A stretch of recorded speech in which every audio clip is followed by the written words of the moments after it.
Did you know that 7 out of 10 American adults believe in angels? I just read this in uh, it was a poll that was in the paper that the Associated Press conducted, and I said, "Wow, really? 7 out of 10?" And not only that, you would think, well, maybe religious people believe in angels, and that would make sense. But even 2% of atheists and 25% of agnostics believe in angels. So that really blew my mind. And so I want to talk about it today because, uh, of course, everybody has a different idea of what an angel actually is to them. And so I guess that's why we can see the great variety of people who do believe, and they don't all believe in the same way. I never believed in angels. I just, if you mentioned angels to me, because I always thought of myself as a very practical mystic, and so I just thought of angels as loving thoughts that we received from the divine or whatever. I didn't it didn't really I wasn't into spirit things or anything like that. Any kind of um, dead people talking to me. Like relatives who had passed coming back and taking care of me, watching over me. None of that stuff was anything that I believed in. So, but I want to tell you a story that happened to me that changed everything. So one day, shortly after I was ordained as an interfaith minister, I woke up and I was in a state of terror. I said, "Who am I? What am I doing? I have no idea. I don't even know how to take care of myself. I was supposed to minister to other people. It was like I was just absolutely terrified." And I started to sob and cry. And I said, "What am I doing? I wasted all this time and this money and this effort. Um, and I'm a fail.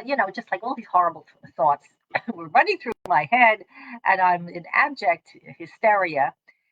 And then suddenly, I felt as if I was wrapped in angel wings. I swear to God, angel wings. They were wings, they were nothing else. It wasn't a cloth, it wasn't a blanket, it wasn't nothing. It was angel wings. I just knew it.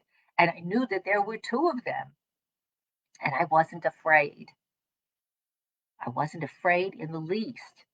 So but I just was like marveling, that all of a sudden my whole energy shifted. I felt loved and safe and warm and protected.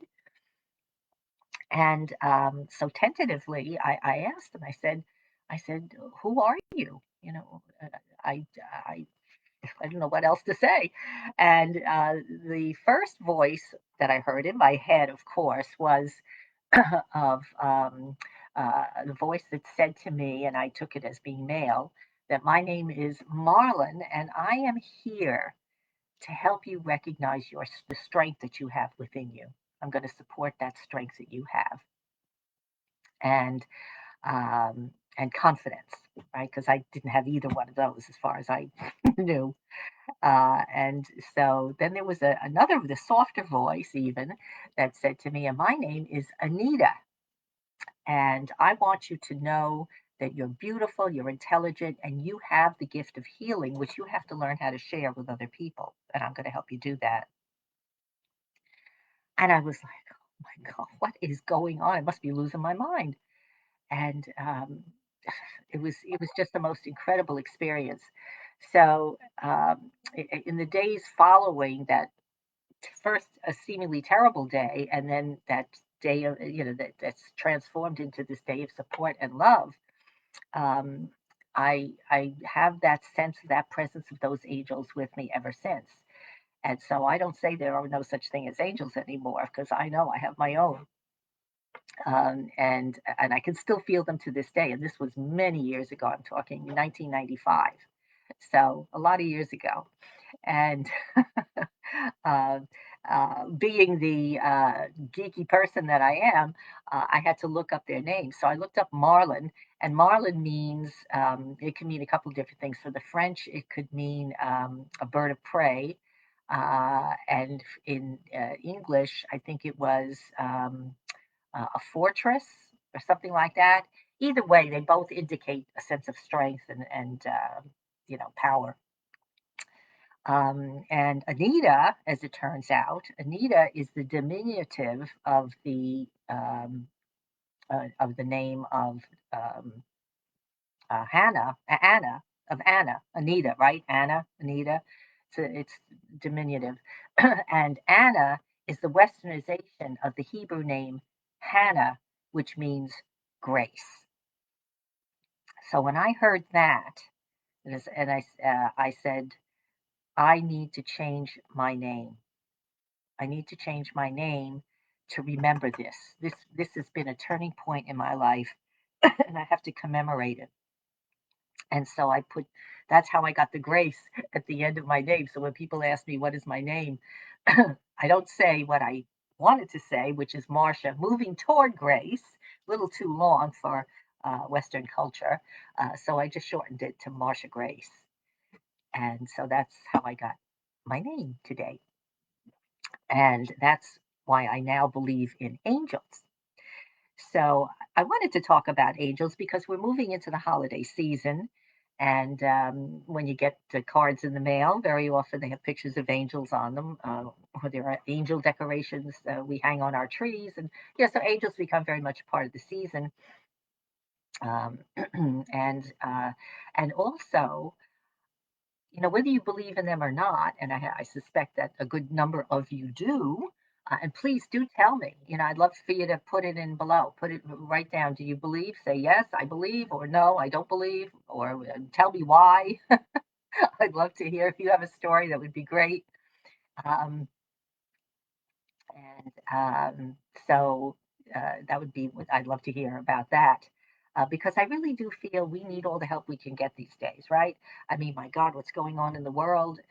It's just between the economy, which is, I have to tell you, I like to make lasagna. And oftentimes I'll make a lasagna or, an eggplant lasagna um, for the holidays. And and this is around the time is when they have mozzarella on sale. So and always mozzarella was always $1.99. I mean, I watch the prices, right? So I know. And uh, this year, the sale price for mozzarella, a pound package of mozzarella cheese, is $2.99. Now think about it: $1.99, $2.99.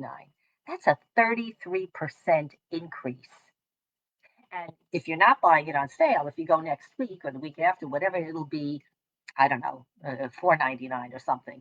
I don't know, but I mean the prices are unbelievably increased in this last year or so. So I know people are having a hard time financially, and then on top of that, we have a crazy government here where they can't seem to agree on anything, which is very stressful for us as Americans. I mean, I think we're the laughing stock of the world, but that's another story. And then there's there's just in our own personal lives we've got stuff going on. Each and every one of us as business people, as parents or family members or whatever you are, we all have our own things to handle. So my suggestion is find yourself an angel. get an angel or two to support you and to help you through not only the holidays but through every day of your life. And if you only think of an angel as a supporter, which of course is where I come from, really, because I'm always talking about listening to your inner guidance. So those angel voices that I'm hearing are really my inner voice speaking to me, that innate intelligence that we all have within us is speaking to me in that form, because an angel is a form, and it's not the form that matters, it's the content, it's what it is telling us. So go out and get yourself an angel, pray, ask, seek, listen, do whatever is necessary to get you through the next couple of months and into the future. and as well as in every minute of this day. So, as I always say, um, everything begins with a thought. Everything you do, everything you think about, start everything that you see around you. Everything, it all starts with your thoughts. So watch those thoughts, see what you're thinking, and get rid of the ones that are causing you distress. Okay. All right. Have a beautiful rest of the day and weekend ahead, and so forth until we meet again. Many blessings. Take care. Bye bye.